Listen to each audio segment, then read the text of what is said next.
I heard crying in the woods. Are you lost? Please, he's coming. Coming October 4th to video on demand, The Veil, a genre-bending cosmic horror from Film Frontier Studios and Buffalo 8, starring Sean O'Brien and Rebecca Kennedy. Witness the terrifying mystery that unfolds when a retired priest shelters a young Amish runaway in crisis underneath a raging solar storm. Hope I didn't wake the others. The others? I live here alone. Buy or rent The Veil October 4th on Amazon Prime Video, Apple TV, or Google Play. Have you ever seen anything like it before? Written and directed by Cameron Bile. An official Austin Film Festival and H.P. Lovecraft Film Festival selection. Visit www.filmfrontierstudios.com for more. No! No! Content warnings for this episode include a depiction of sexual assault. For additional content warnings, please see our show notes.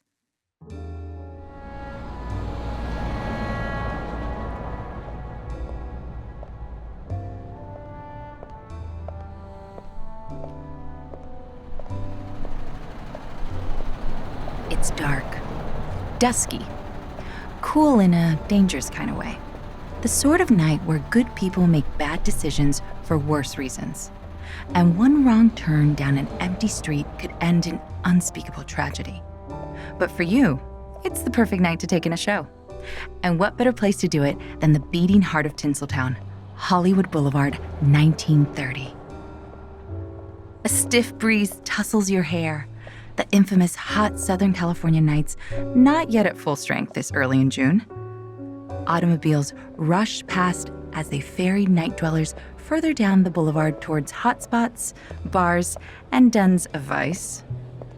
The bell of the Hollywood line streetcar, a street-level passenger rail filled with riders, rings out signaling its right-of-way at the crowded intersection ahead. As you walk along the boulevard, a light catches your eye. A beacon in the moonlight. It shimmers, providing a clear sense of direction. Approaching ever closer, you make out stunning detail. Geometric shapes and large concrete motifs jut into the night sky. The marquee proudly displays tonight's event, The Florodora Girl, starring legendary screen actress Marion Davies. To the left of the entrance, a dive called Freddy's invites attendees to enjoy a cocktail before curtain. And above it all, the shining light that first captured your attention declares in bold letters the name of the theater for the whole town to see, Pantages. Entering the immense grand lobby, you are greeted by incredible Art Deco chandeliers, behemoths of glass and metal reaching down from the ceiling, threatening to impale the audience of socialites and debutantes with their jagged geometric shapes. But in this moment, what strikes you head on is the grandeur of it all. This isn't just a movie house like any you'll find around the town that makes them. It's a movie palace, fit for entertainment royalty. Taking your seat, you look up once more and experience the wonder of the space. High above the screen, the rigging of the rafters belies the production that goes into making a show in a space like this. But wait. What's that? Up there in the rafters. You could swear you saw something. Or maybe someone. Rubbing your eyes, you look again. Whoever it was is gone. As the film starts, you lean back in your chair and try to enjoy yourself. But you can't help but look up again, searching. You know they're there. One of the ghosts of the Pantages.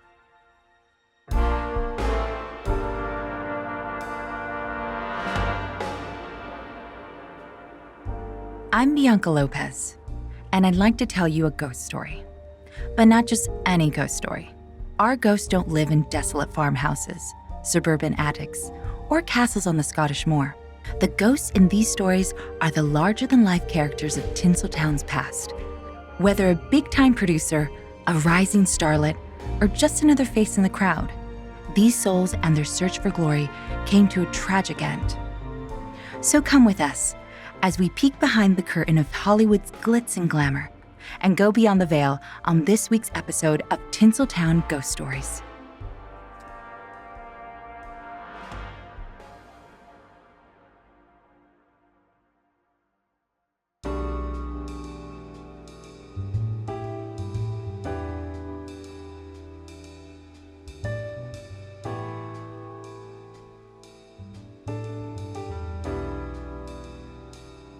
The facade is unmistakable. A grand Art Deco triumph of curved concrete edges and stunning reliefs, guarded by looming faux Mayan statues, topped with a glittering golden spire, and commanding the attention of millions of tourists that pass through a vintage Los Angeles neighborhood now filled with 21st century minimalism. The last of Hollywood's legendary movie palaces to be constructed. Today's visitors are more familiar with the Pantages Theater as the only place on the boulevard to catch a bona fide Broadway show.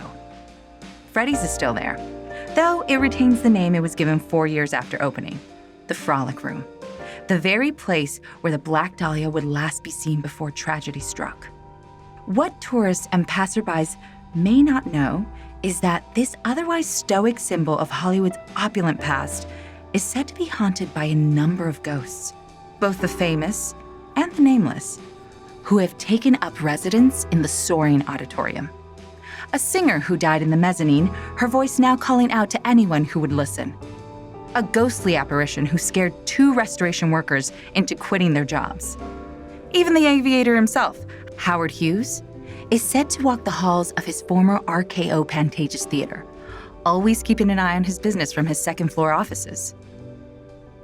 For our debut episode, we'll focus our efforts on the story behind one particular eponymous specter, whose scandalous actions backstage turned him from a celebrated member of Tinseltown's elite to a shunned exile banished from high society. Was justice served, or are the dead still left unsatisfied?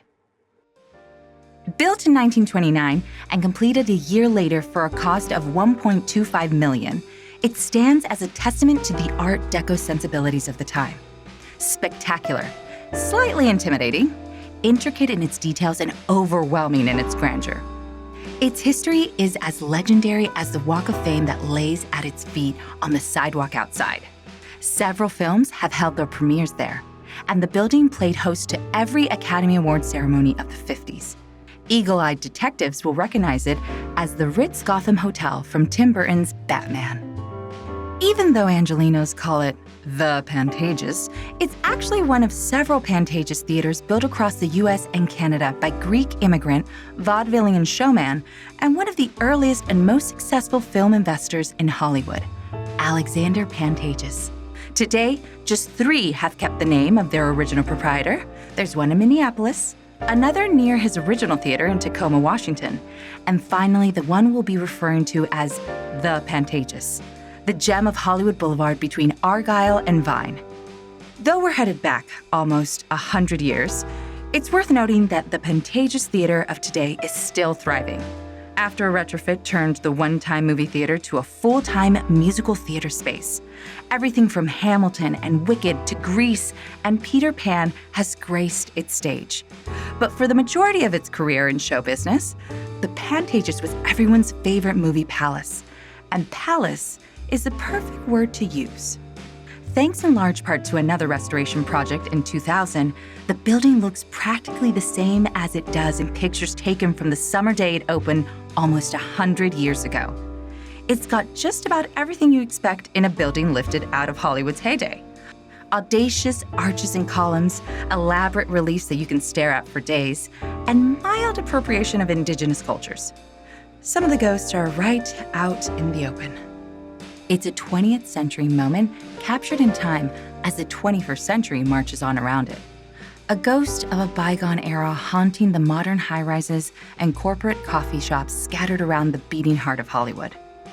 But the specters we're concerned with are the ones haunting the building on the inside, who have taken residence out of duty, spite, or perhaps as penance for their crimes. After all, this is Tinseltown, the city where salacious activities can be found both on and off set, and made men mingle with matinee idols. And salaciousness is exactly what plagues the Pantages, at least as far as it concerns the original owner, the man whose name adorns the side in bright, bold lettering. That's right, the ghost of none other than Alexander Pantages, the self-described King Greek of Hollywood, is said to be lurking in the shadows inside the building that would also allegedly play host to a shocking crime, making him a ghost of his own design.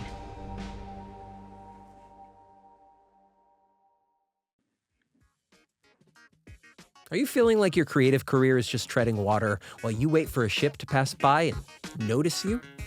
Maybe it's time for you to make your own ship. Hi, I'm Kyle F. Andrews. Listen to Make Your Shit, my creative empowerment podcast. Every week, we chat with industry pros and up-and-coming artists alike about how they made their shit in hopes that it helps you make yours. Follow us on your favorite podcatcher or go to patreon.com/podfrontier for more.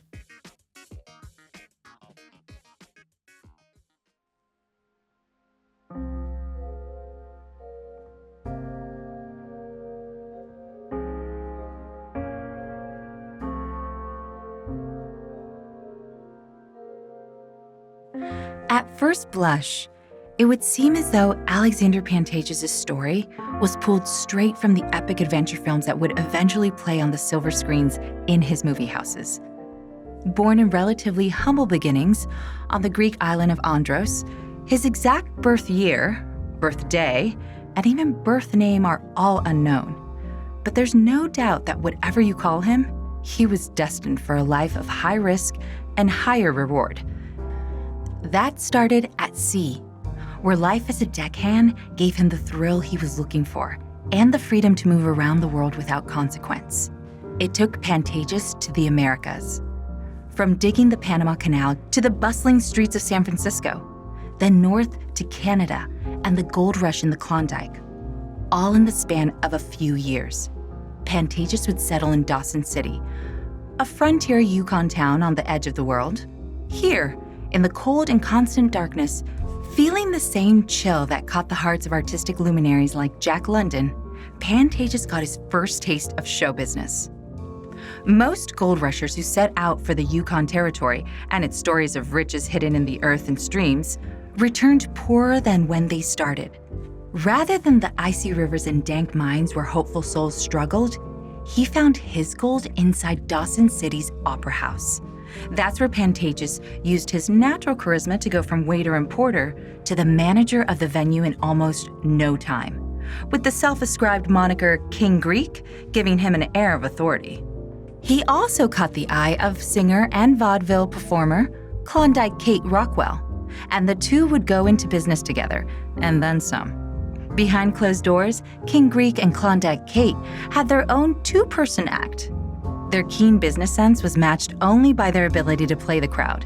Their partnership was so successful, Pantages even promised to marry Kate, a promise that ensured the finances of the two were entwined.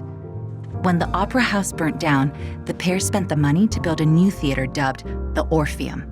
Aside from the regular vaudeville shows, Pantages bought a projector and showed films straight from Hollywood, especially the westerns that were his particular favorites. Of course, a man with such grand ambitions as Alexander Pantages wouldn't be satisfied staying put running a two-bit saloon on the edge of the world. Thanks to the Orpheum, Alexander had set his sights on something grander, the bright lights of the cities of the American West. Unfortunately for Kate, that's where the partnership ended. When Pantages went off to the States, he took along the bulk of their finances and left her behind. She sued for breach of marriage contract, and they settled out of court, though that would not stop Klondike Kate from telling everyone who would listen about how Pantages stole her money. Leaving the cold winters and colder hearts, Pantages first took up shop in Seattle, where the money he had made allowed him to open his first American theater.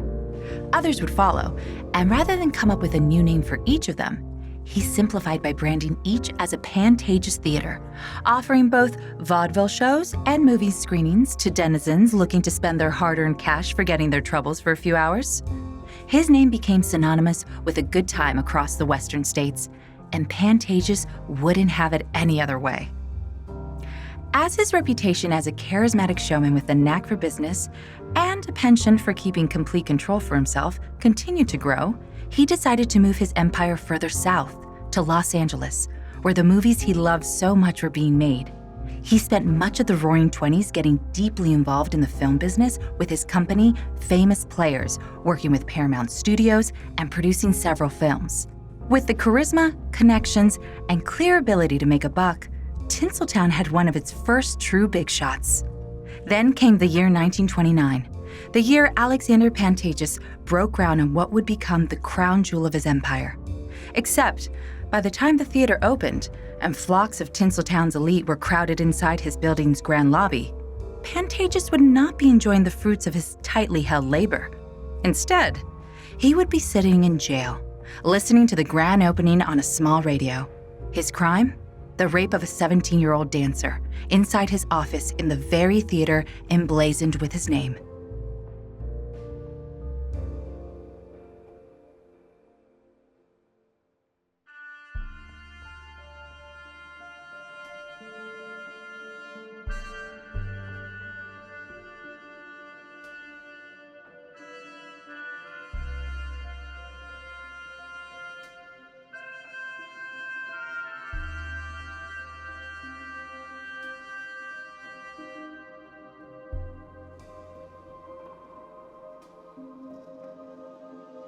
Her name was Eunice Pringle. She had moved to Los Angeles from just down the road in Orange County to pursue a career in dancing. And as luck would have it, a call had gone out for regular employment at the hottest new show in town, and she was one of those selected for the opening. Eunice was thrilled. This was her big break, her opportunity to establish herself quickly and start making connections. The dream soon turned into a nightmare when Eunice found herself cornered backstage by the man whose name was on the building she worked in. Scandal. Sensation.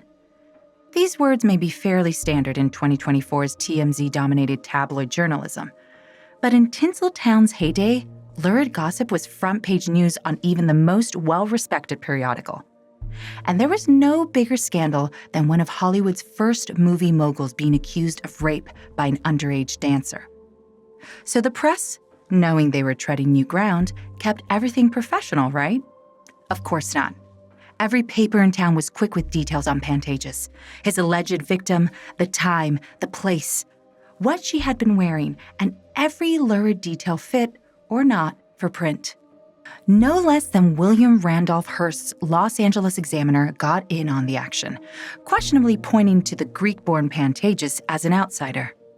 During the trial, the events of that night were brought to bear. On the stand, the 17-year-old Pringle told the court the same thing she had told police. She described how she had knocked on Pantages' door, hoping to speak with him. A new show was on the way, and she wanted to audition. And wouldn't you know it, he not only listened to her pitch, but Pantages, she said, told her she could audition then and there and invited her into the office. Once the door was closed, however, things took a turn, as her boss forced himself on her instead. After the deed was done, she ran. Pantages and his team of lawyers countered that she had not just asked for a chance, but had all but forced herself into his office and onto his lap, demanding an audition. And when he refused, she ran screaming from his office, ripping her own clothes for good effect. Attempting to turn the gossip of the press to their advantage, his lawyers also tried bringing up Pringle's character, but the trial judge wouldn't allow it. As the case was to be tried solely on the evidence presented, it was up to the jury to determine which way the evidence led. Eventually, the jury came to a verdict that might surprise even the most cynical Hollywood observer. Guilty. That's right. Alexander Pantages, one of the most powerful men in town, a man who just a year prior was being toasted as King Greek of Hollywood, was found guilty and sentenced to 50 years for his crime. Case closed and justice served, right? Not so fast. This is Tinseltown after all. The powerful don't get that way by letting things like guilty verdicts get in their way, especially not when they have showbiz money. And Alexander's coffers were deep.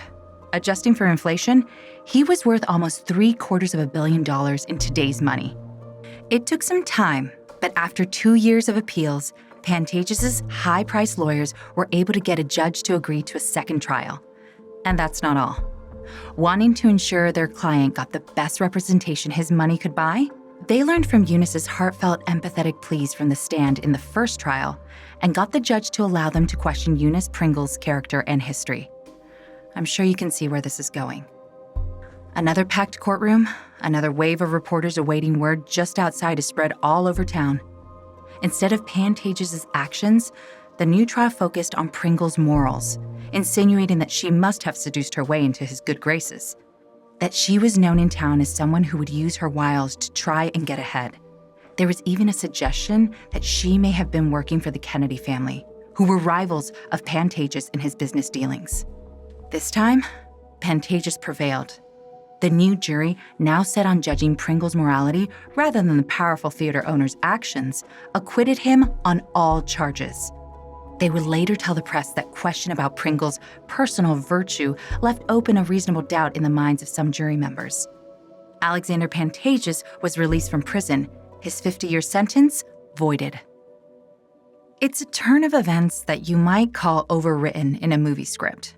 Sadly, that's all too often a part of real life. But while justice may have been missed, Pantages' reputation was all but ruined in the court of public opinion. He was forced to sell everything, including the theater with his name on it. Finding he had few friends and fewer willing business partners, the man of grand honorifics had little choice but to leave town and retire to the country. Rather than riding off into the sunset like a hero gunslinger, he traded the life of a prisoner for that of an exile from the lifestyle he had loved so much, without ever stepping into the building that continues to bear his name. Shunned by the industry, Pantages would die only a few years later in 1936, a free man, but far from the showman he once had been. But did Pantages secretly abscond from his exile post-mortem and make his way back to Los Angeles? He may have, if you believe those who say his ghost roams the halls of the theater. Several sightings have occurred over the years, some oddly pleasant, others downright terrifying. One encounter is said to have occurred sometime in the 90s. One night, well past closing, a woman working in the wardrobe department was accidentally left in the dark. Calling out, she heard no reply. Without anyone to help her find her way out, the woman was forced to make her way around winding backstage halls, with only the walls to guide her. As she tried to get her bearings, she felt a hand gently grab her elbow, and a heavily accented voice encourage her to follow. In no time, she was at the exit and out the door, with the street lamps outside providing plenty of illumination. She turned to thank the kind stranger for his help, but no one was there. Another tale from some restoration workers may shine a little light on the darker space. In 2000, the theater was receiving some much-needed work to bring it back to its original form. A Hollywood facelift for a legend of stage and screen, if you will. Two men working in the rafters, one an electrician, the other a painter, were minding their own business when another figure began to pester them on the job. Both say a strange figure with the air of authority leaned over their shoulders and questioned the work being done. The men shot back questions of their own, but to their surprise, no one was there. The men quickly made their way out of the rafters and, unsurprisingly, quit the very next day. I don't blame them. Ghosts or not ghosts, it's hard to work when the boss is always breathing down your neck. Is Alexander Pantages haunting the wings of his beloved theater, offering a helping hand as some sort of afterlife penance for the stain that may be on his soul? Or is he damned forever to watch as others, from his competitors in show business dancing on his grave to movie stars who wouldn't return his phone calls, find success in the house that he built but was never able to enjoy? One ghost you won't find at the Pantages? That of Eunice Pringle. After the trials, acquittals, and sensation surrounding it, Eunice decided that show business wasn't for her. She left the bright lights for Chicago, where she met a furniture salesman and settled down. They eventually moved back to SoCal, but rather than LA, they made their way to San Diego. That's where Eunice lived, worked, raised her family, and eventually died in 1996 at the ripe old age of 84. She never recanted her story.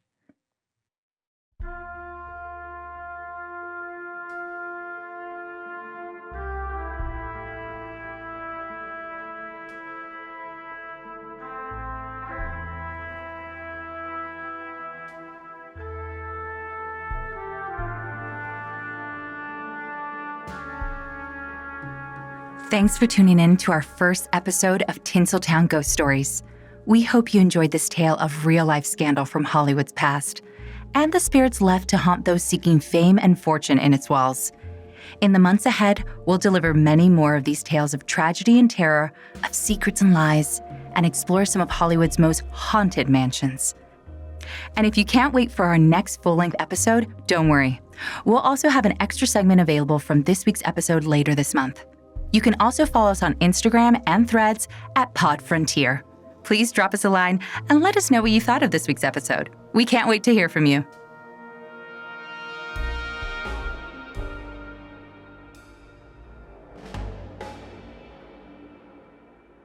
I'm your host, Bianca Lopez. Tinseltown Ghost Stories is part of the PodFrontier podcast network. This episode was written by Kyle F. Andrews with research assistance by Emily Castro, produced by Kyle F. Andrews and Cameron Bile. Co-produced by Emily Castro. Sound recording, audio, engineering, and mixing from Alyssa Rose at Honeydew Studios. Directed by Morgan Rudder with audio editing by Zach Morrison. Music composed by Robinton Hobbs. We'll be back next month for another new full-length episode on creepy locations and the crimes and secrets around them. Until then, stay spooky, LA.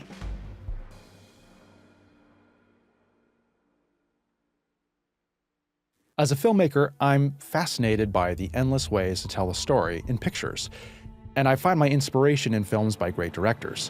Whether you're just a casual film fan or a full-fledged filmmaker yourself, the Director Series podcast will deepen your love of cinema with in-depth breakdowns of your favorite films and directors. Each month brings together a collection of films from an influential filmmaker or film movement, and explores the overlapping themes and ideas that tie them together in a bid to inspire the next generation of storytellers. Look for the Director Series podcast on your favorite podcatcher, or go to patreon.com/podfrontier to learn more.